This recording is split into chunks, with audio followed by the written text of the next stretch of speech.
Very good. आज के कार्यक्रम के बारे में बताएं, क्या उद्देश्य रहा? देखिए, लोकसभा चुनाव की तैयारी के लिए जिला स्तरीय कार्यकर्ता सम्मेलन पूरे उत्तर प्रदेश में हम लोग कर रहे हैं। कल हम लोग आजमगढ़ थे, उससे पहले सीतापुर थे और आज हम लोग मऊ। ये इसलिए चलते रहेंगे कि लोकसभा में जिले वाइज हमारी तैयारियां कैसी हैं। बड़ा चुनाव है और हमारी पार्टी को मजबूती से चुनाव को लड़ना है, जिससे भविष्य में आज़ाद समाज पार्टी जड़ें मजबूत हों। तो जिला स्तरीय सम्मेलन तैयारी के लिए हो रहे हैं। अब इसकी समीक्षा रिपोर्ट बनेगी, उसके आधार पर पार्टी तय करेगी उत्तर प्रदेश का संगठन कि वो कितनी सीटों पर लड़ना चाहता है। इसलिए जिला स्तरीय सम्मेलन था आज, इसकी समीक्षा रिपोर्ट जाएगी और फिर पार्टी की उत्तर प्रदेश की लीडरशिप मीटिंग करके डिटेल भेजेगी। फिर राष्ट्रीय कमेटी तय करेगी कि उत्तर प्रदेश में किन किन सीटों पर किस किस जगह से किस तरह के राजनीतिक सामाजिक समीकरण देख के चुनाव लड़ाना है। अलायंस में जाने की कुछ विचार है? ये पार्टी की राष्ट्रीय कमेटी वो कर रही है, हम तो वर्कर हैं, हम अपना काम कर रहे हैं। देखिए आपके साथ 5 दिन इतना उठापटक चल रहा है। कोई विचार हुआ है? चल रहा है, सब चीज़ बातचीत चल रही है।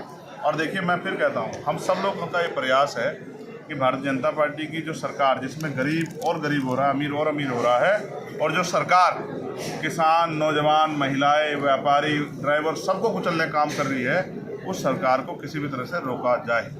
मायावती जी ने ऐलान कर दिया अपने जन्मदिन के अवसर पर कि हम इस बार किसी अलायंस में नहीं जा रहे हैं, अकेले लोकसभा चुनाव लड़ेंगे। देखिए, किस रूप में देख रहे हैं? आदरणीय बहन जी बहुत बड़ी नेता हैं, उनका बहुत बड़ा सहयोग समाज को मिला है, लेकिन ये फैसला उनका व्यक्तिगत फैसला है। इस फैसले के प्रभाव और अभाव का समाज को कुछ दिनों में एहसास हो जाएगा। क्या लगता है अलायंस जो? देखिए, मैं आपको सिर्फ इतना कहना चाहता हूँ, आज जरूरत है भारतीय जनता पार्टी की तानाशाही सरकार से निडरता से टकराने की, सीबीआई, ईडी, इनकम टैक्स से ना डरने की, झूठे मुकदमे जेल की परवाह न करने की, क्योंकि नेता का व्यक्तिगत हित समाज हित से बड़ा नहीं हो सकता। आज समाज को जरूरत है कि समाज का स्वाभिमान सम्मान की लड़ाई लड़ी जाए और बीजेपी को मुंहतोड़ जवाब दिया जाए। तो हम उसकी तैयारी कर रहे हैं और मैं आपको विश्वास से कहता हूँ कि आज़ाद समाज पार्टी का एक एक कार्यकर्ता भारतीय जनता पार्टी को उत्तर प्रदेश और देश में रोकने के लिए पूर्ण रूप से संकल्पित है और वो मेहनत करेगा। और हम भी अपने खून का एक कतरा इस देश में कमजोर वर्ग के लोगों को शासन सत्ता में लाने में लगा देंगे। तो क्या लग रहा है अलायंस में नहीं जाने के पीछे क्या उद्देश्य रहा? भाई, ये तो आप उनसे पूछ सकते हैं। नहीं, ईडी सीबीआई की आपने बात किया, मैंने तो आपको भाजपा यही तो कर रही है, आपने देखा नहीं क्या कि भाजपा कभी किसी नेता के घर ईडी लगाते, कभी किसी के, मैं तो बहुत दिन से सरकारी मशीन का दुरुपयोग कर रही है। मेरा कहना ये है कि हमें किसी भी तरह से भाजपा की तानाशाही के आगे झुकना नहीं, तो क्या क्योंकि देश में आज लोकतंत्र, संविधान सब खतरे में है। इस देश में हो सकता है आने वाले समय चुनाव भी ना हो सकता है इस देश में आने वाले समय में वोट का देने का अधिकार भी खत्म कर दिया। हमें भाजपा का मुकाबला डट के करना है, डर के नहीं करना है। तो क्या माना जाए कि अलायंस में जाने की उम्मीद है आपकी? मैंने आपसे फिर कहा, हमने मेहनत की है, पिछले लंबे समय से हम लोग संगठन तैयार कर रहे हैं।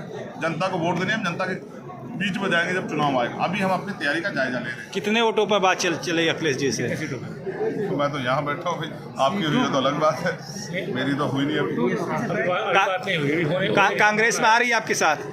कांग्रेस, मैं फिर कह रहा हूँ, मैं तो आपके साथ बैठा हूँ, आप मेरे साथ तो अब मीडिया के लोग हैं अभी, तो अगर कोई और होगा तो फिर मैं जल्दी आपको बताऊँ। मुझे एक सवाल है, चूँकि आप सक्रिय हैं राजनीति में, तो जो बसपा ने फैसला दिया, बसपा प्रमुख ने, क्या लग रहा है कि इस लोकसभा चुनाव 2024 को लेकर जो उनका फैसला है अलग लड़ने का, कितना असर अगर आप भाजपा? देखिए, वैसे उन्होंने सोचा होगा कि वो क्यों ऐसा उन्होंने निर्णय लिया, लेकिन आज समाज ये देख रहा है कि जो मिलकर ही लड़ाई लड़ी जाए तभी भाजपा को रोका जा सकता है। तो आपको क्या लगता है कि क्यों उन्होंने, क्या लग रहा है कि किन परिस्थितियों में एक आकलन?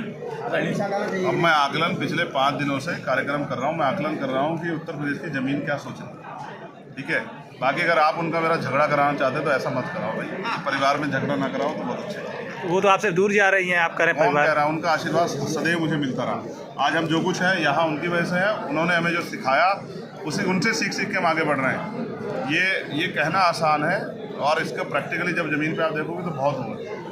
तो मैं तो उनका धन्यवाद दूंगा और मैं तो कुदरत से प्रार्थना कर रहा हूँ दीर्घायु और उनका आशीर्वाद इसे हमें मिलता है। बहन जी ने आकाश आनंद जी को उत्तराधिकारी बनाया, उनके लिए क्या करें? कब बनाया?